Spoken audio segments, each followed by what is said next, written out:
অতি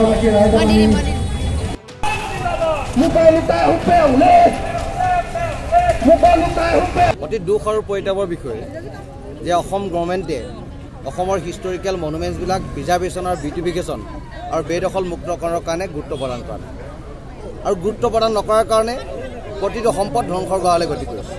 আজি তলাতল ঘৰ কওক, ৰংগনাথ শিৱদৌল কওক, আজি জয়াৰ ফাগুৱা দৌল কওক, ঐতিহাসিক যমুনা কওক, আজি কাৰেংঘৰ কওক, সকলো ধ্বংসৰ গৰালৈ গতি কৰিছে। আৰু এইবিলাক উদ্ধাৰ কৰি আমাক এটা হিষ্টৰিকেল মনুমেণ্টছৰ হাব বনাবৰ কাৰণে আমি প্ৰয়াস কৰিব লাগিব আৰু হাব বনাই পেলাই ইয়াত পৰ্যটকৰ আকৰ্ষণৰ কেন্দ্ৰবিন্দু কৰিব লাগিব, যিটো কাম চৰকাৰে কৰা নাই। তাৰ কাৰণে প্ৰতিবাদ হৈছে। আজি সদৌ তাহেম ছাত্ৰ সন্থাৰ গোটেই সংগ্ৰামী সতীৰ্থক ওলাই আহিছোঁ, ওলাই প্ৰতিবাদ কৰিছোঁ, চৰকাৰক দাবী উত্থাপন কৰিছোঁ যে অনতি বিলম্বে বেদখল মুক্ত কৰক ঐতিহাসিক সম্পদসমূহ আৰু বিজ্ঞানমূলক সংৰক্ষণ আৰু শোভাবৰ্ধনৰ ব্যৱস্থা কৰক। যদি নকৰে তেতিয়া তাহেম ছাত্ৰ সন্থাই জংগীতম আন্দোলন কৰিব আৰু যিকোনো পৰিস্থিতিৰ সন্মুখীন হ'বলৈ তাহেম ছাত্ৰ সন্থা প্ৰস্তুত।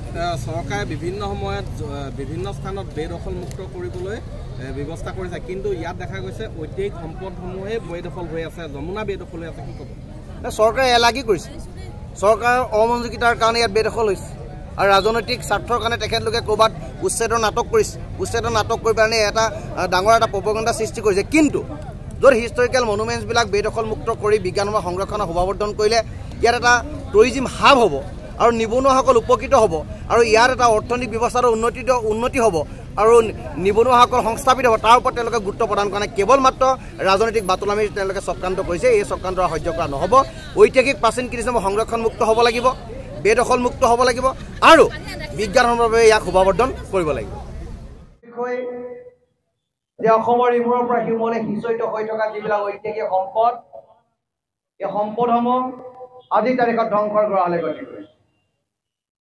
এই সম্পদসমূহ আহোমৰ সম্পদ নহয়, এই সম্পদসমূহ অসমীয়া জাতীয় জীৱনৰ সম্পদ। এই সম্পদসমূহ আহোম জনগোষ্ঠীৰ পৈতৃক সম্পত্তি নহয়, এই সম্পদসমূহ হৈছে অসমীয়া জাতিৰ শৌৰ্য-বীৰ্যৰ প্ৰতীক, সভ্যতাৰ চানেকি। আৰু এই শৌৰ্য-বীৰ্যৰ প্ৰতীক আৰু সভ্যতাৰ চানেকিক উপযুক্ত সংৰক্ষণ আৰু বেদখল মুক্তকৰণৰ কাৰণে তাহেম ছাত্ৰ সন্থাই বিভিন্ন সময়ত দাবী উত্থাপন কৰি আহিছোঁ আৰু চৰকাৰে যিটো জাতীয় দায়িত্ব হিচাপে লৈ জাতীয় দায়িত্বটো পালন কৰিব লাগে, তেখেতলোকে জাতীয় দায়িত্বৰ প্ৰতি পিঠি দিছে। আৰু জাতীয় দায়িত্বৰ প্ৰতি পিঠি দিয়াৰ কাৰণেই শিৱসাগৰ নগৰৰ মাজমজিয়াত প্ৰশাসনৰ নাকৰ তলত, ষ্টেট আৰ্কিঅলজি, চেণ্ট্ৰেল আৰ্কিঅলজি নাকৰ তলত ইয়াত বেদখল হৈছে। আমাৰ কাষতে যমুনা আছে, এই যমুনাখনৰ লগত বেদখল হৈছে আৰু এই বেদখলৰ কৰাৰ কাৰণে যমুনাৰ জলৰাশি কমি গৈছে আৰু যমুনাৰ জলৰাশি যদি কমি গৈ থাকে, এটা সময়ত শিৱসাগৰ বৰপুখুৰীৰ পানী হ্ৰাস পাব আৰু বৰপুখুৰীৰ পানী হ্ৰাস পোৱাৰ লগে লগে যিটো সভ্যতা সংস্কৃতিৰ প্ৰতীক বুলি যাক লৈ আমি গৌৰৱ কৰোঁ, ঐতিহাসিক শিৱদৌল, দেৱীদৌল, বিষ্ণুদৌল অট'মেটিকেলি খহি পৰিব। এই বাস্তৱসন্মত, এই বিজ্ঞানসন্মত আৰু এই দূৰদৰ্শী কথাটো চৰকাৰে বুজি পায়ো বুজি নোপোৱাৰ ভাও ধৰে। ষ্টেট আৰ্কিঅলজিয়ে নিৰ্যাত ভুগি আছে, চেণ্ট্ৰেল আৰ্কিঅলজিয়ে এই ক্ষেত্ৰত কোনো ধৰণৰ বিহিত ব্যৱস্থা গ্ৰহণ কৰা নাই। তাৰ কাৰণে প্ৰতিবাদ আহিছে। যমুনা বেদখল কৰিব লাগিব, তাক লৈ ৰাজপথত ৰাইজ ওলাই আহিছে। ঐতিহাসিক ৰংগনাথ দৌল আজি বেদখলৰ কবলত।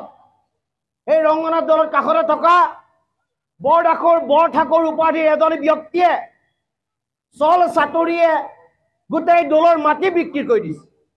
আনে নালাগে, তেওঁ যিটো ঘৰত বসবাস কৰি আছে, শিৱসাগৰ নাৰায়ণপুৰ যেতিয়া উপযুক্ত হৈ আছিল তেতিয়া তেখেতলোকৰ সেই ঘৰটো ভাঙিবলৈ অৰ্ডাৰ দিছিল। কিন্তু কাৰ ছত্ৰছায়াত পৰি এই ঘৰটো আজিও এই ঘৰ হিচাপে থিয় হৈ আছে, তাক লৈ এটা ডাঙৰ প্ৰশ্ন। এই সম্পদটো উদ্ধাৰ কৰাৰ দায়িত্ব অসমীয়া ৰাইজৰ। এই সম্পদটো উদ্ধাৰ কৰাৰ দায়িত্ব অসমীয়া জাতীয় জীৱনৰ লগত জড়িত প্ৰতিজন ব্যক্তিয়ে। অসমীয়া জাতিৰ মহিয়সী নাৰী, যাক আমি জয়মতী বুলি কওঁ, তাৰ স্মৃতি সত্তৰ অবাধ বেদখল। তাৰ কাষৰ মাটি কোনে বিক্ৰী কৰিলে? তাৰ কাষৰ মাটি বিক্ৰী কৰি আট্টালিকা কোনে বনাইছে? এই কাষৰ মাটি বিক্ৰী কৰিবলৈ শিৱসাগৰ কোনজন লাট মণ্ডল, কোনজন মণ্ডল, কোনজন SDC, কোনজন ADC আৰু কোনজন ৰেভিনিউ ডিপাৰ্টমেণ্টৰ বিষয়া জড়িত হৈ আছে, তাক লৈ আমি এক বিচাৰ চলাইছোঁ আৰু অতি শীঘ্ৰে সেই কথা আমি ৰাজহুৱাভাৱে আমি দাখিল কৰিম। ঐতিহাসিকভাৱে ইয়াত থকা সেই পহুগড় যিটো ঐতিহাসিকভাৱে সংৰক্ষিত হ'ব লাগিছে, এইটো জাতীয় সম্পদ, অসমীয়া জাতিৰ গৌৰৱ আজি শ শ বছৰ আগতে স্বৰ্গদেউসকলে ক্ৰিটিকেলি এনডেঞ্জাৰ্ড যিবিলাক প্ৰাণী আছিল তেখেতলোকক সুৰক্ষিত কৰিবৰ কাৰণে ঐতিহাসিক চিৰিয়াখানা নিৰ্মাণ কৰিছিল। ইয়াৰ বিশ্বৰ ভিতৰত আৰু এখনেই চিৰিয়াখানা আছে, সেইখন আছে স্কটলেণ্ডত, আৰু ছেকেণ্ডখন আছে অসমৰ এই শিৱসাগৰ এই মুলুকত। কিন্তু এই সম্পদটো ৰক্ষণাবেক্ষণৰ কাৰণে চৰকাৰে বিহিত ব্যৱস্থা গ্ৰহণ কৰা নাই। তাত বেদখল হৈছে, অবাধ গতিৰ মাটিৰ খনন হৈছে, অবাধ গতিৰ মানুহে বেদখল কৰি আছে। গতিকে ইয়াৰ বেদখল মুক্তকৰণৰ কাৰণে চৰকাৰক আমি সেই সময়মা বান্ধি দিছোঁ। আমি চৰকাৰক সেই সময়মা বান্ধি দিছোঁ সেই কাৰেংঘৰ উন্মুক্ত কৰিবৰ কাৰণে। আজি কাৰেংঘৰ গড়ৰ ভিতৰত শ শ মানুহে এটা বিল্ডিং বনালে, পাৰ্মিশ্যন কোনে দিলে? নিজকে প্ৰাচীন কীৰ্তিচিহ্ন সংৰক্ষণ সমিতিৰ নায়ক বুলি কয়, নিজকে প্ৰাচীন কীৰ্তিচিহ্ন সংৰক্ষণ সমিতিৰ নিজকে উচ্চ পদত থকা ব্যক্তি বুলি কয় সেই কাৰেংঘৰৰ সন্মুখত ঘৰ বনাইছে। এইসকল জাতীয় দায়িত্ববোধৰ সেই ব্যক্তিক আমি সকিয়াই দিব বিচাৰিছোঁ। অনতি বিলম্বে তোমালোকে মাটি তাৰপৰা খালী কৰা, নহ'লে তোমালোকৰ ঘৰ ভাঙি দিয়া হ'ব। ইয়াৰ পিছত আমি শিৱসাগৰ আশে পাশে থকা এই ব্যক্তিসকলক ক'ব বিচাৰিছোঁ, কোনো কাৰণত কোনো ক্ষেত্ৰত তোমালোকে এই সম্পদসমূহৰ ওপৰত হেন চকু নেপেলাবা। চৰকাৰে যি কাম কৰা নাই গণতান্ত্ৰিকভাৱে বুজাই দিছোঁ, জাতীয় দায়িত্ব তেখেতলোকক সোঁৱৰাই দিছোঁ। চেণ্ট্ৰেল আইকলজি ঘুষখোৰ বিষয়া শিৱসাগৰত আছে, কণ্ট্ৰেক্টৰ লগত পইচা লৈ কামো ভালকৈ নকৰে, সংৰক্ষণৰ ব্যৱস্থা তেখেতলোকে নকৰে। শইকীয়া উপাধিৰ এজন বিষয়া ষ্টেট আইকলজিত আছে, ডাইৰেক্টৰৰ লগত কি হনাপুটুকা আমি নাজানো।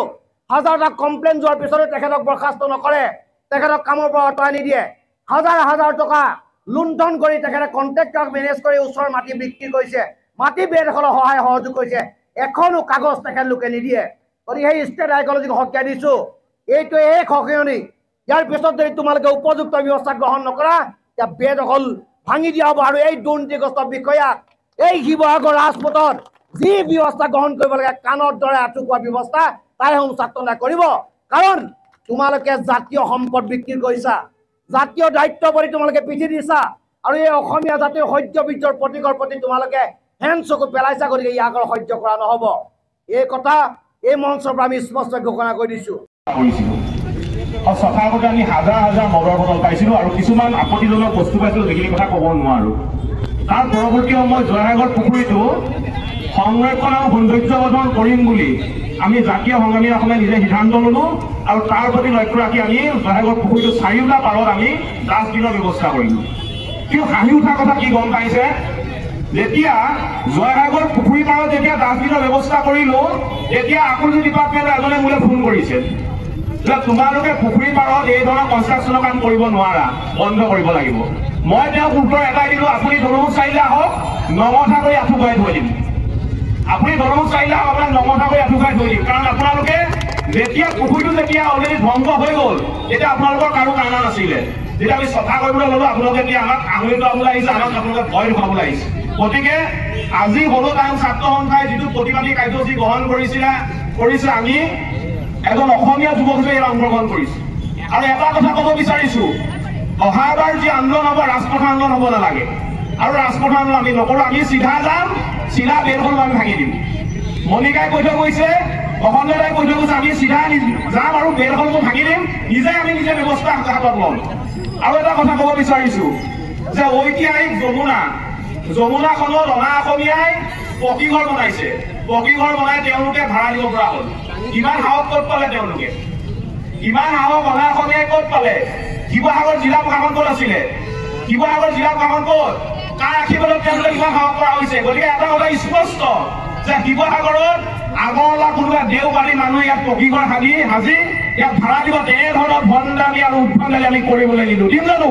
তেনেধৰণৰ ভণ্ডামি উদ্ভণ্ডালি আমি কৰিবলৈ নিদিওঁ। আজি এই আন্দোলনৰ পৰা আমি এটা কথা স্পষ্ট কৰি দিব বিচাৰিছোঁ, দ্বিতীয়বাৰ যি আন্দোলন হ'ব, এই আন্দোলনত কিন্তু সেই আগৰ আৰু দে নামৰ ব্যক্তিসকলৰ যি মোৰ ঘৰ আছে পকা ঘৰ, এই পকী ঘৰবোৰ কিন্তু সম্পূৰ্ণৰূপে ভাঙি দিয়া হ'ব।